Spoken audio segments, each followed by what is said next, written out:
As your number of templates increases, you will need powerful tools to help you keep them all organized. Signature allows you to create tags for your templates and custom codes so that you can easily filter your view. Let's take a look at how it's done. From anywhere in Signature, navigate to Templates on the left navigation bar. Then select the 3 horizontal dots under Edit and click Manage Tags. Type the name of the tag or select it from the drop-down menu.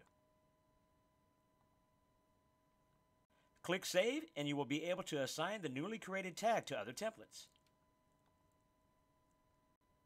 Next, let's move on to creating tags for custom codes. Navigate to Custom Codes on the left navigation bar. Then click Add Custom Code.